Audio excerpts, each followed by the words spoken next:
Hello friends, CMP online classes पर आप सभी का स्वागत है। आज हम आप लोगों को थेल्स प्रमेय साबित करके बताएंगे। थेल्स प्रमेय जिसे कि हम लोग कह सकते हैं कि एक त्रिभुज की एक भुजा के समानांतर खींची गई रेखा अन्य दो भुजाओं को जिन दो बिंदुओं पर प्रतिच्छेद करती है वे बिंदु भुजाओं को समान अनुपात में विभाजित करती है। ये प्रमेय फर्स्ट है। इसे हम लोग प्रमेय फर्स्ट यानी इसे थेल्स प्रमेय के नाम से भी जाना जाता है। तो चलिए हम मान लेते हैं कि ABC एक त्रिभुज है।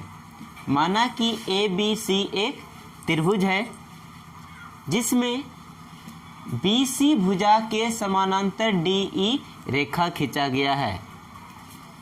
ठीक है, जो भुजा AB को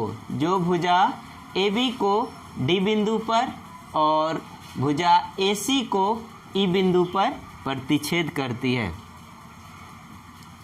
क्या बताएं कि माना कि ABC एक त्रिभुज है जिसमें BC भुजा के समानांतर DE रेखा खींचा गया है, जो AB भुजा को D बिंदु पर और AC भुजा को E बिंदु पर प्रतिच्छेद करती है।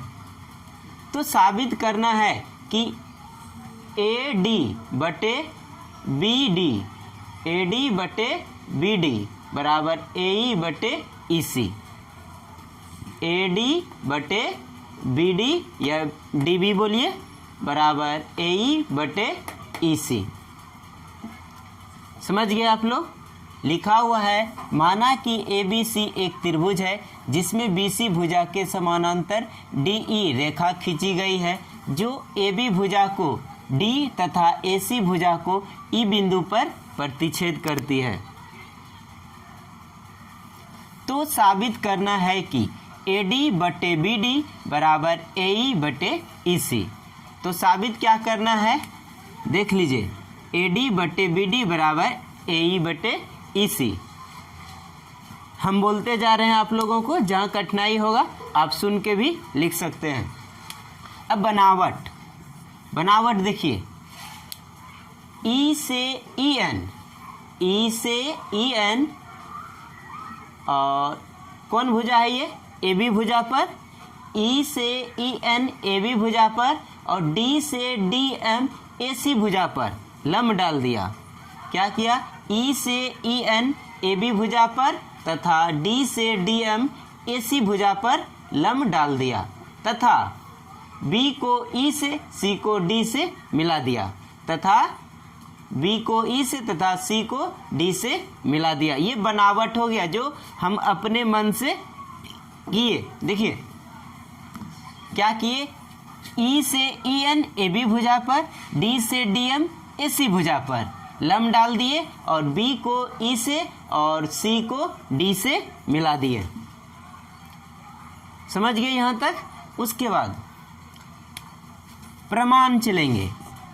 किसमें? प्रमाण चलेंगे। अब यहाँ पे दो त्रिभुज बन रहा है। एक त्रिभुज बन रहा है त्रिभुज ADE और दूसरा त्रिभुज बनेगा BDE। दो त्रिभुज बन रहा है और दोनों का हमें जो है एरिया मालूम करना है कि क्षेत्रफल क्या होता है। आप लोग जानते हैं त्रिभुज का क्षेत्रफल क्या होता है? 1/2 गुना आधार गुना ऊंचाई। 1/2 गुना आधार गुना ऊंचाई, ये त्रिभुज का क्षेत्रफल होता है। 1/2 गुना आधार गुना ऊंचाई। तो हम कह सकते हैं यदि हम एरिया त्रिभुज ADE बराबर क्या होगा? 1/2 आधार क्या होगा? AD। आधार क्या होगा? AD गुना लंब हो जाएगा कौन?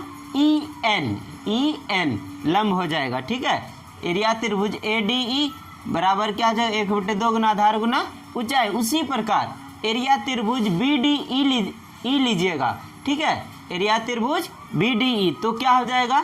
1/2 आधार BD रहेगा और किसी भी रेखा पर जो है एक ही लंब डाला जाता है। ये देखिए, जब इसको आगे की ओर बढ़ाया गया है तो इस पे लंब क्या है, ई एन, तो ई एन। तो करना है एरिया त्रिभुज ADE बटे एरिया त्रिभुज BDE। एरिया त्रिभुज ADE बटे एरिया त्रिभुज BDE बराबर हो जाएगा 1/2 गुना आधार गुना ऊंचाई, यानी AD गुना EN, 1/2 गुना इसमें क्या हो जाएगा, BD गुना EN। अब आप लोग काट छांट कर सकते हैं, EN कट जाएगा, 1/2 और 1/2 कट जाएगा, क्या बचेगा, एरिया त्रिभुज ADE बटे एरिया त्रिभुज BDE बराबर AD बटे BD। इसको हम लोग समीकरण फर्स्ट मान लेंगे, ठीक है, क्या मान लेंगे, समीकरण फर्स्ट। उसके बाद पुनः चलेंगे एरिया त्रिभुज ADE और एरिया त्रिभुज किस में चलेंगे, DEC में। समझ गए, दो त्रिभुज पुनः लेना है, एरिया त्रिभुज ADE बटे एरिया त्रिभुज DEC। क्या लेंगे, एरिया त्रिभुज ADE में इस बार देखिए लंब क्या हो जाएगा, DM, लंब क्या हो जाएगा, DM। तो क्या होगा, क्षेत्रफल 1/2 गुना आधार, आधार इसमें AE लेना है, AE आधार लेना ना, AE गुना लंब क्या हो जाएगा, DM।